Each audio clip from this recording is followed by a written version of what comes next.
बहुत समय पहले की बात है, जब प्रकृति अपनी संपूर्ण सुंदरता में थी। एक शांत गांव में, जहां हवा की हल्की लहरें चिरपिंग बर्ड्स के गाने के साथ मिलकर एक मधुर राग सुनाती थी, महात्मा बुद्ध अपने शिष्यों के साथ पहुंचे। गांव के लोग उनके ज्ञान और शांत स्वभाव के बारे में सुन चुके थे, इसलिए बड़ी संख्या में लोग उन्हें सुनने के लिए इकट्ठा हुए। चारों ओर शांति का माहौल था, जैसे समय ने अपनी रफ्तार थाम ली हो। बुद्ध एक विशाल पीपल के नीचे बैठे हुए अपने शिष्यों के साथ जीवन की गहराइयों को समझा रहे थे। मन ही सब कुछ है, जैसा तुम सोचते हो वैसे ही बन जाते हो। उनकी आवाज में एक गहरी तन्मयता थी, जो सुनने वालों के दिलों में गूंज रही थी। दर्शक मंत्रमुग्ध होकर उनकी बातों को सुन रहे थे, जैसे एक सुनहरी धरोहर को ग्रहण कर रहे हो। लेकिन अचानक एक व्यक्ति भीड़ में से बाहर आया। उसका चेहरा लाल था, आंखों में आग थी और उसकी आवाज गुस्से से भरी हुई थी। तुम लोग इस व्यक्ति की बातें क्यों सुन रहे हो? ये सब बेकार है। ये आदमी लोगों को बहका रहा है, उसने चिल्लाकर कहा और महात्मा बुद्ध पर अपशब्दों की बौछार कर दी। शिष्य जो बुद्ध के प्रति समर्पित थे, गुस्से में आ गए। एक ने कहा, गुरुजी, हमें इसे रोकना चाहिए, यह आपका अपमान कर रहा है।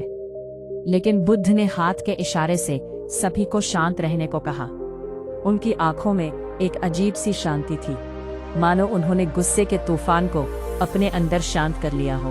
वह व्यक्ति लगभग 10 से 15 मिनट तक चिल्लाता रहा, लेकिन बुद्ध के चेहरे पर कोई बदलाव नहीं आया। ना गुस्सा, ना दुख, केवल शांति का एक गहरा सागर। अंततः थक कर वो चुप हो गया।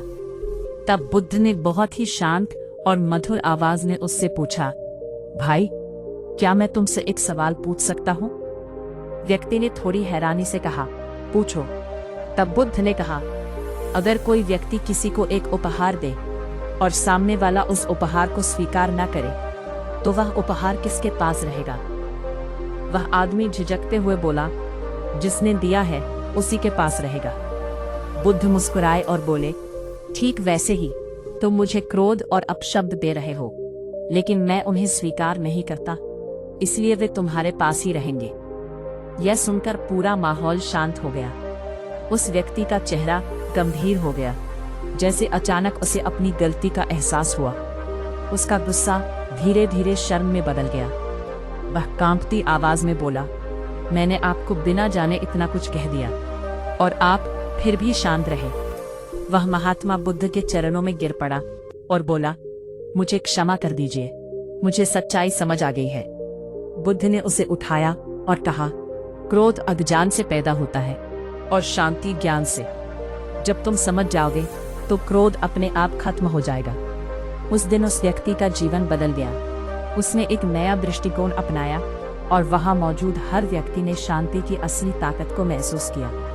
यह एक क्षण था जब गुस्से को समझ की रोशनी में ढाला गया और हर दिल में एक नया आशा का दीप जल उठा।